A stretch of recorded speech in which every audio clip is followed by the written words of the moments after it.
எல்லாருக்கும் வணக்கம். Small cap அப்படின்னாலே ஒரு பக்கம் சந்தோஷம், ஒரு பக்கம் பயம் நமக்கு வர்றது ரொம்ப சகஜம்தான். ஏன்னா ரொம்ப சின்ன கம்பெனி வாங்கிட்டு அதுக்கப்புறம் அது எந்த ப்ரைஸ் மூமெண்ட்டும் இல்லாமல் மாட்டிக்கிறதும் உண்டு. அதே மாதிரி என்னன்னே தெரியாமல் ஒரு சில கம்பெனியை வாங்கிட்டு டோட்டலாக லாஸ் ஆகிறதும் உண்டு. அது மட்டும் இல்லாமல் ஒரு சிலர் சின்ன கம்பெனியை வாங்கி பல வருஷமாக வச்சுக்கிட்டு அது மிகப்பெரிய கம்பெனியாக மாறி அதுக்கப்புறம் அவங்க மிகப்பெரிய லெவலில் பணம் சம்பாதிச்சதும் உண்டு. இன்றைக்கி நம்ம என்ன பார்க்க போகிறோம்னா, எப்படி ஒரு நல்ல ஸ்மால் கேப் பங்கை கண்டுபிடிக்கிறது, அது மட்டும் இல்லாமல் ஒரு 5 ஸ்மால் கேப் பங்கு இப்போதைக்கு நல்ல லூக்ரேட்டிவாக இன்ட்ரெஸ்டிங்காக இருக்கிற ஒரு 5 ஸ்மால் கேப், அது மட்டும் இல்லாமல் போனஸாக ஒரு 2 வேகமாக வளர்ந்து வர்ற 2 ஸ்மால் கேப், மொத்தமாக 7 ஸ்மால் கேப்பை டீட்டெயிலாக பார்க்க போகிறோம். வாங்க பார்க்கலாம். 30 வருஷத்துக்கு முன்னாடி ஒரு சின்ன கம்பெனி மேனுஃபேக்சர் பண்ணி டிஸ்ட்ரிபியூட் பண்ணி மார்க்கெட் பண்ணுறதுக்கு ஒரு இன்டர்நேஷ்னல் பிராண்டோட ப்ராடக்ட்டுக்கு லைசன்ஸ் வாங்கி இந்தியா, ஸ்ரீலங்கா, பங்களாதேஷ், நேபாள், யுஏஇ இந்த மாதிரி நாடுகளில் விற்கிறதுக்கு லைசன்ஸ் வாங்கினாங்க. ஆனால் அதே கம்பெனி 30 வருஷம் கழிச்சு இவ்வளோ சின்ன கம்பெனியாக இருந்த ஒரு கம்பெனி அதிக அளவில் லாபம் அடைஞ்சு மிகப்பெரிய லார்ஜ் கேப்பாக மாறிச்சு. இது என்ன கம்பெனி யோசிச்சுட்டே இருங்க. அதே மாதிரி இன்னொரு company Tamil Nadu industrial development corporation அப்படின்னு சொல்லி டிட்கோ அப்படின்னு சொல்லுவாங்க, அதோட ஜாயின்ட் வெஞ்சர் போட்டு 40 வருஷம் முன்னாடி ரொம்ப ஸ்மால் ஸ்கேலில் ஸ்டார்ட் பண்ண அந்த கம்பெனி இன்றைக்கி பார்த்திங்கன்னா மெகா லார்ஜ் கேப் கம்பெனியாக மாறி கிட்டத்தட்ட 3.25 லட்சம் கோடிக்கும் மேலே அதோட மார்க்கெட் கேபிட்டல் இருக்குது. ரொம்ப நிஷ் செக்மெண்ட்டில் சாலிட் மார்க்கெட் ஷேரோடு இருக்குது. அந்த கம்பெனியை பற்றி உங்களுக்கு தெரியுமா? நான் சொன்ன கம்பெனி வேறு எதுவும் கிடையாது, பேஜ் இண்டஸ்ட்ரீஸ் அப்படின்னு சொல்லுவாங்க. உங்களுக்கு இன்னும் ரொம்ப சிம்பிளாக புரியணும்னா Jockey international, Jockey or nothing அப்படின்னு சொல்லி நிறைய ஆடு பார்த்துருப்பீங்க. இவங்களோட இன்னர் வேர், அதுக்கப்புறம் நிறைய அத்லெட் வேர், இப்போ இன்னும் நிறைய பிரான்ச்சஸ் ஆஃப் ப்ராடக்ட்ஸ் கொண்டு வந்திருக்காங்க. இன்றைக்கி பார்த்தீங்கன்னா இந்தியாவிலே அதிகமாக விற்கிற ஒரு பிராண்டு ஜட்டி அப்படின்னு நம்ம சொன்னாலே ஜாக்கி அப்படின்னு சொல்கிற அளவுக்கு அவ்வளோ பெரிய ஃபேமஸான கம்பெனி. ஆரம்பித்தது ரொம்ப ரொம்ப சின்ன லெவலில், இன்றைக்கி பார்த்தீங்கன்னா அதோட மார்க்கெட் கேப் எங்கேயோ போயிடுச்சு. நீங்கள் ஃபஸ்ட் கம்பெனி மிஸ் பண்ணியிருந்தா கூட பரவாயில்ல, டிட்கோட ஜாயின்ட் வெஞ்சர் பண்ணி ஸ்டார்ட் பண்ண ரொம்ப சின்ன கம்பெனி வேறு எதுவும் கிடையாது, டைட்டன். ஸோ எதுக்கு சொல்ல வரேன்னா, பேஜ் இண்டஸ்ட்ரீஸாக இருந்தாலும் சரி, டைட்டனாக இருந்தாலும் சரி, ஸ்மால் கேப்பாக தான் ஸ்டார்ட் ஆச்சு. கொஞ்சம் கொஞ்சமாக டைட்டன் என்ன பண்ணாங்கன்னா, வெறும் வாட்ச் மட்டும் பண்ணாமல் ஜுவல்லரி, ஐவேர் அதாவது கண்ணாடி, அப்புறம் வேறு பர்சனல் கியர்னு சொல்கிற லைஃப் ஸ்டைல் ஆக்சசரிஸ் இதெல்லாம் கொண்டு வந்தாங்க. அது மட்டும் இல்லாமல் இவங்களோட குவாலிட்டி ரொம்ப பெயர் பெற்றது. வெறும் ஹெச்எம்டி வாட்ச் மட்டுமே இருந்த காலத்தில் டைட்டன் வாட்ச் வாங்குறதே ஒரு பெருமையாக நினைக்க ஆரம்பித்தாங்க. அந்தளவுக்கு இவங்களோட குவாலிட்டி, பிராண்ட் ரெப்புடேஷன், அதுக்கப்புறம் இவங்களோட ரிலையபிலிட்டி, இனோவேஷன், டிசைன் எக்ஸலன்ஸ் இதெல்லாம் ரொம்ப சூப்பராக இருந்ததால் டைட்டனுக்குன்னே ஒரு தனி மார்க்கெட் ஷேர் இந்தியாவில் கிரியேட் ஆயிடுச்சு. இன்றைக்கி டைட்டனோட நம்பர்ஸ் எடுத்து பார்த்தோம்னா நமக்கே பிரமிப்பாக இருக்கும். கிட்டத்தட்ட 3 லட்சம் கோடிக்கும் மேலே இருக்குது அதோட மார்க்கெட் கேபிட்டல். கரண்ட் ப்ரைஸ் 3300க்கும் மேலே. ஸோ நீங்கள் ஒரு 30 வருஷம் முன்னாடி பார்த்தீங்கன்னா அதோட விலை வெறும் 100, 150 ரூபா, 50 ரூபா அந்த ரேஞ்சில் இருந்தது. யாரெல்லாம் அப்போ வாங்கிட்டு அதை பற்றி இப்படியே மறந்தே போனாங்களோ, நம்ம காஃபி கேன் போர்ட்ஃபோலியோவில் சொல்கிற மாதிரி அவங்களாம் பெரிய கோடீஸ்வரர்களாக ஆகியிருப்பாங்க. இந்தியாவின் வாரன் பஃபெட் அப்படின்னு சொல்லப்பட்ட அமரர் ராகேஷ் ஜுன்ஜுன்வாலாவோட ஃபேவரேட் ஸ்டாக் பார்த்தீங்கன்னா டைட்டன். அவர் கிட்டத்தட்ட ஸ்டார்டிங்கில் வாங்க ஆரம்பித்தப்போ அதோட ப்ரைஸ் வெறும் 3 ரூபா. அதுக்கப்புறம் அவர் தொடர்ந்து வாங்கிட்டே தான் இருந்தார், நிறுத்தவே இல்லை. அவரோட டோட்டல் ஹோல்டிங் பார்த்திங்கனாலே கிட்டத்தட்ட 5.35% இருந்தது.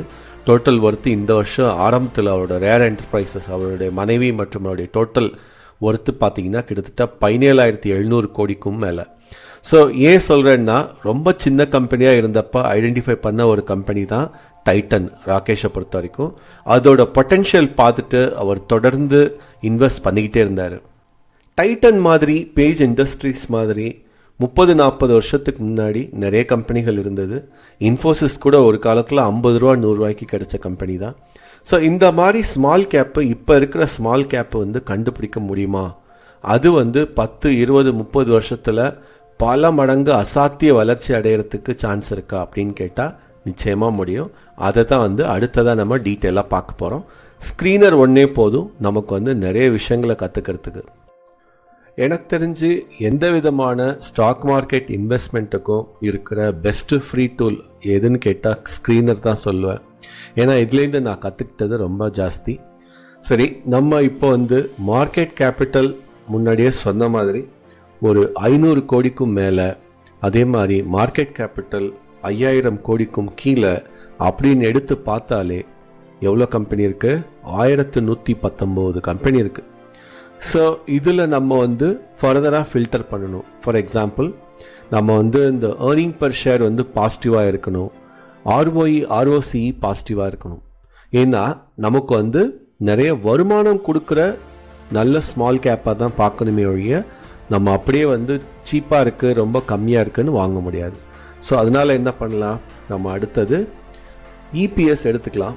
அது வந்து ஜஸ்ட்டு பாசிட்டிவாக ஒரு 5க்கு மேலே இருந்தாலே நம்ம பார்க்கலாம். ஏன்னா ஒரு சில கம்பெனிகள் வந்து இப்போதைக்கு நெகட்டிவாக இருந்தாலும் அதோட பேக்ரவுண்டில் நம்ம செக் பண்ணணும். அதை பற்றி நான் இன்னும் சொல்கிறேன். ஸோ அதே மாதிரி ROE அது வந்து ஒரு 10க்கு மேலேயாவது இருக்கணும். ROCE இதுவும் வந்து ஒரு 10க்கு மேலே இருக்கணும். ஸோ இந்த மாதிரி நம்ம போட்டாலே 1119லேருந்து 476 கம்பெனிக்கும் வந்துருச்சு. ஸோ இதில் நம்ம இன்னும் பார்க்க போனால் இப்போ வந்து டெட் ஈக்விட்டி வந்து 1க்கு கீழே இருந்தால் ஓரளவுக்கு கம்மியாக இருக்குதுன்னு அர்த்தம். அதனால் என்ன பண்ணலாம், நம்ம அதையும் போடலாம். Debt to equity less than 1 அப்படின்னு போட்டாலே ஓரளவுக்கு வந்து கடன் கம்மியாக இருக்கிற ஒரு சில கம்பெனிகள் கிடைக்கும்.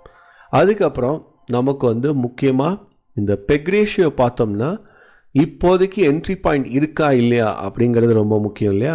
ஸோ வழக்கம் போல் நம்ம அந்த பெக் ரேஷியோ போடலாம். So PEG ratio greater than 0 and PEG ratio less than 1. So இதுவே பார்த்தீங்கன்னா கிட்டத்தட்ட 140 கம்பெனிக்கு வந்துருச்சு. ஸோ இதுலேருந்து நம்ம ஒரு சில ரிசர்ச் பண்ணணும். இதில் வந்து டிவிடெண்ட் ஈல்டு தான் பார்க்க முடியாது, இருந்தாலும் பார்த்தீங்கன்னா ஒரு சில கம்பெனிகள் வந்து டிவிடெண்ட்டாக கொடுக்குறாங்க. ஸோ இதுலேருந்து நான் வந்து செலக்ட் பண்ண போகிற கம்பெனிகள் தான் வந்து நான் அடுத்து ரிவ்யூ பண்ண போகிறேன். ஒரு சிலது இந்த கண்டிஷன்லேருந்தும் தப்பி போயிருக்கலாம், அதுவும் நம்ம எப்படி வந்து ரிவ்யூ பண்ணுறதுன்னு காமிக்கிறேன். ஸோ ஜென்ரலாக வந்து இதில் நம்ம செலக்ட் பண்ணாலே ஓரளவுக்கு சேஃபான ஸ்மால் கேப் அப்படின்னு சொல்லலாம். ஸ்க்ரீனர் போகிறதுக்கு முன்னாடி ஸ்மால் கேப் அப்படின்னா என்ன? ஸ்மால் கேப்னா செபி சொல்கிறபடி பார்த்தா ஒரு 500 கோடியிலேருந்து 5000 கோடிக்குள்ளே ஒரு கம்பெனியோட முதல் இருந்ததுன்னா அதுதான் ஸ்மால் கேப். ஸோ 5000 கோடிக்கு மேலே இருந்தால் அது வந்து ஸ்மால் கேப்னு சொல்ல முடியாது, ஆல்மோஸ்ட் வந்து மிட் கேப் ஆயிடுச்சு அப்படின்னு சொல்லலாம். அதே மாதிரி 500 கோடிக்கும் கீழே இருந்தால் அது வந்து மைக்ரோ கேப். நம்ம பார்க்க போகிற சாலிட் ஸ்மால் கேப்பில் first Bhansali engineering and polymers, BEPL அப்படின்னு சொல்லுவாங்க. இதோட மார்க்கெட் கேப் பார்த்தீங்கன்னா 3400க்குள்ளே தான் இருக்குது. கரண்ட் ப்ரைஸ் 136, ஹை வந்து 177. ஸோ இதோட PE ratio industry PE ratio almost same. ஆனால் பெக் ரேஷியோ ரொம்ப லுக்ரேட்டிவாக இருக்குது. டிவிடெண்ட் கூட அவங்க கொடுத்துட்ருக்காங்க சின்ன கம்பெனியாக இருந்தாலும். இதோட ஸ்பெஷாலிட்டி என்னென்னா பாலிமர்ஸில் முக்கியமாக ABS ரெசின்ஸ் அப்படின்னு ஒரு பாலிமர் இருக்குது. அதில் இப்போதைக்கு ஆட்டோமொபைல் அதுக்கப்புறம் அப்ளையன்சஸ்லாம் வந்து ரொம்ப யூஸ் பண்ணுறாங்க. இதில் பார்த்தீங்கன்னா 25% மார்க்கெட் ஷேர் BEPL கிட்ட இருக்குது. ஸ்டைரனிக்ஸ் அப்படிங்கிற இன்னொரு கம்பெனி அவங்கக்கிட்ட வந்து 50% மார்க்கெட் ஷேர் இருக்குது. ஆனால் அதோட ஷேர் ப்ரைஸ் வந்து கிட்டத்தட்ட 3000 ரூபா. ஸோ ஸ்மால் கேப்பில் நல்ல மார்க்கெட் ஷேர் வச்சுட்ருக்கிற பன்சாலி என்ஜினியரிங் வந்து நம்ம ஸ்மால் கேப் லிஸ்ட்டில் நம்பர் 1. நம்ம லிஸ்ட்டில் ரெண்டாவதாக இருக்கிற super small cap company ISMT. இதோட விலை 120 இப்போதைக்கு. மார்க்கெட் கேப் 3500க்கும் மேலே இருக்குது. ஹை வந்து 157. ஸோ இதோட புக் வேல்யூ இன்ட்ரின்சிக் வேல்யூ எல்லாம் டீசெண்டாக இருக்குது. EPS ROE ROCE ஓரளவுக்கு டீசெண்டாக இருக்குது. இதில் என்ன விசேஷம்னா அல்ட்ரா கிளீன் ஸ்டீல் அப்படிங்கிற ஒரு ஸ்டீல் மெட்டீரியல் வந்து இவங்க மேனுஃபேக்சர் பண்ணுறாங்க. ஸோ இந்த சின்ன ஸ்டீல் கம்பெனியில் ஓரளவுக்கு வந்து இண்டஸ்ட்ரி PE விட ரொம்ப கம்மியாக பெக் ரேஷியோ நல்ல டீசெண்டாக இருக்கிற ஸ்மால் கேப் கம்பெனி இது. மூணாவதாக நம்ம பார்க்க போகிற கம்பெனி எல்ப்ரோ இன்டர்நேஷ்னல். இதோட கரண்ட் ப்ரைஸ் 115, ஹை வந்து 147. 2000 கோடிக்கும் கீழே தான் இதோட மார்க்கெட் கேப். இவங்க என்ன பண்ணுறாங்கன்னா இந்த பெரிய டெலிஃபோன் டவர், அப்புறம் வின் பவர் டவர் இதெல்லாம் இருக்கு இல்லையா, வின் பவர் டர்பைன்ஸ்லாம் இருக்கு இல்லையா, அதுக்கெலாம் வந்து பவர் சர்ஜ் அரஸ்டர்ஸ் அப்படின்னு சொல்லி ஒரு மெட்டீரியல் சொல்லுவாங்க. அந்த மாதிரி அந்த அரஸ்டர்ஸ் மேனுஃபேக்சர் பண்ணுறதுல இவங்க தான் நம்பர் 1.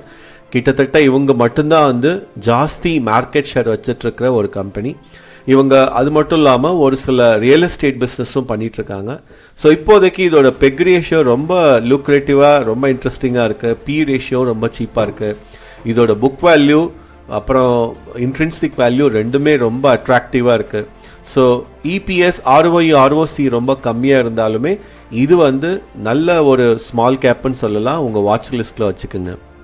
இந்த சர்ஜ் அரஸ்டர்ஸ் அப்படிங்கிற இந்த ப்ராடக்ட் வந்து solar power, wind power, railway, telecom, street light அப்படின்னு சொல்லி எல்லா இடத்துக்கும் யூஸ் ஆகுது.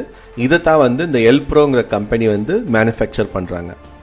அடுத்ததாக 4ஆவதாக நம்ம பார்க்க போகிறது ஜிகே ஒயர்.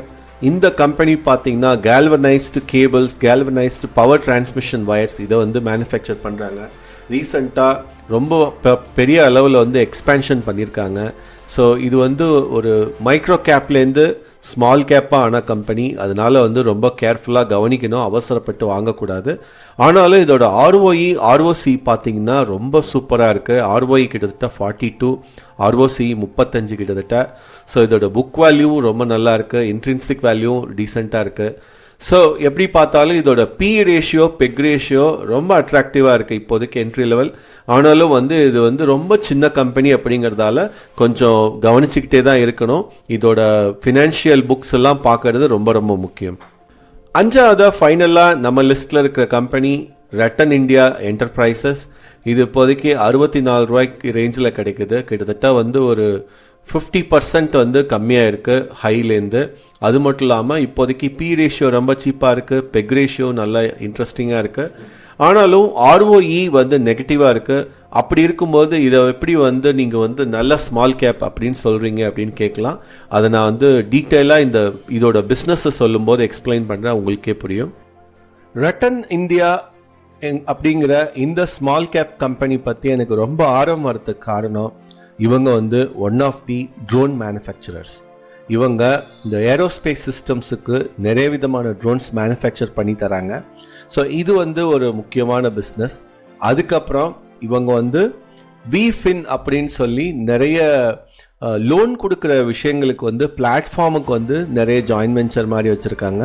இது வந்து ஒரு இன்ட்ரெஸ்டிங்கான பிஸ்னஸ். அப்புறம் நியோ பிராண்ட்ஸ் அப்படின்னு சொல்லி ஒரு சில நிட்வேர், டிஷர்ட் அந்த மாதிரி ப்ராடக்ட்ஸ், க்ளோத்திங் ப்ராடக்ட்ஸ் பண்ணுறாங்க. அப்புறம் எனக்கு ரொம்ப பிடிச்சது வந்து இந்த ரீவோல்ட் அப்படின்னு சொல்லி ஒரு பைக் அவங்க வச்சுருக்காங்க. ஸோ இதுவும் வந்து இப்போதைக்கு நல்ல சேல்ஸ் வந்து பிக்கப் ஆகிட்டுருக்கு. ஸோ இது வந்து எனக்கு ரொம்ப இன்ட்ரெஸ்ட் கிளப்புது. அதுக்கப்புறம் கோகோ ப்ளூ அப்படின்னு சொல்லி இந்த பிராண்ட் ஸ்கேலப், அப்புறம் வந்து காமர்ஸ் அப்படின்னு சொல்லுவாங்க, அதுக்கான பிளாட்ஃபார்ம் பண்ணுறாங்க. அதில் இவங்களோட பிராண்ட் பார்ட்னர்ஸ் பார்த்தீங்கன்னா அமேசிங்காக இருக்குது. நிறைய நல்ல நல்ல ப்ராடக்ட்ஸ்லாம் வந்து இவங்க பிராண்ட் பார்ட்னர்ஸாக இருக்காங்க. அது மட்டும் இல்லாமல் ரொம்ப நல்லா ஸ்கேலப் பண்ணி 2022 தான் ஆரம்பிச்சிருந்தாலும் இந்த ஸ்டார்ட் அப்னு சொல்கிறோம் இல்லையா, அந்த கல்ச்சர் பேஸ்டு வந்து நிறைய வந்து ப்ராடக்ட்ஸ் வந்து ஸ்டாக் பண்ணுறாங்க, விற்கிறாங்க. அப்புறம் நிறைய வெண்டார் பார்ட்னர்ஸ் இருக்குது. ஸோ இந்த மாதிரி வந்து பலதரப்பட்ட பிஸ்னஸ் வந்து இவங்களுக்கு கிட்ட இருக்கிறதால இந்த கம்பெனி எனக்கு ரொம்ப ஆர்வமாக இருக்குது. நான் முன்னாடியே சொல்லியிருந்தேன் 2 போனஸ் ஸ்டாக்கு ஸ்மால் கேப்லேயே சொல்கிறேன் அப்படின்னு. ஸோ அதில் வந்து டீலிங்க் இந்தியா, இதோட ப்ரைஸை பார்க்காதீங்க, 550 ரேஞ்சில் இருக்குது. இது வந்து 728லேருந்து கீழே இறங்கியிருக்கு. உங்கள் வீட்டில் இன்டர்நெட் இருக்குது, அதுக்கு வந்து ஒரு மோடம் இருக்குன்னா போய் செக் பண்ணுங்க. முக்காவாசி மோடம் இந்தியாவில் இருக்கிற மோடம் வந்து இந்த கம்பெனியோட தான் இருக்கும். இது வந்து ஒரு சைனீஸ் கம்பெனி, இந்தியாவில் வந்து டீலிங்க் அப்படின்னு சொல்லி எஸ்டாப்ளிஷ் பண்ணியிருக்காங்க. ஸோ இவங்க பண்ணாத மோடம் இல்லாத மற்ற பொருட்களே இல்லைன்னே சொல்லலாம். அந்த அளவுக்கு வந்து மிகப்பெரிய மார்க்கெட் ஷேர் இருக்குது இந்தியாவில். ஸோ இதோட வேல்யூவேஷனும் ரொம்ப சீப்பாக இருக்குது. புக் வேல்யூ, இன்ட்ரின்சிக் வேல்யூ அவ்வளோ இதாக இல்லைன்னு ஓரளவுக்கு டீசெண்டாக இருக்குது. இதோட இபிஎஸ், ROC ரொம்ப சூப்பராக இருக்குது. அது மட்டும் இல்லாமல் பி ரேஷியோ இண்டஸ்ட்ரி பியை விட ரொம்ப கம்மியாக இருக்குது. பெக் ரேஷியோ ஓரளவுக்கு நல்ல என்ட்ரி பாயிண்ட் இருக்குது. ஸோ இதுவும் உங்கள் வாட்ச் லிஸ்ட்டை வச்சுங்க. ஏன்னா வந்து இது எப்போ வந்து சர்ஜ் ஆகி ரொம்ப பெரிய அளவில் வந்து மிட் கேப்பாக மாறும்னு சொல்ல முடியாது. ஃபைனலாக நம்ம பார்க்க போகிறது கோகுல் ஆக்ரோ. இப்போதைக்கு 334 கிடைச்சாலும் ஒரு வருஷம் முன்னாடி எடுத்து பார்த்தீங்கன்னா வெறும் 100 லட்சம் அளவில் தான் வந்து இந்த பர்டிகுலர் ஷேர் கிடைச்சது. இப்போதைக்கு வந்து ஒரு 5000 மார்க்கெட் கேப் அப்படிங்கிற ரேஞ்சில் இருந்தாலும் கூடிய சீக்கிரம் இது வந்து ஒரு மிட் கேப்பாக ஆகிறதுக்கு நிறைய வாய்ப்பு இருக்குது.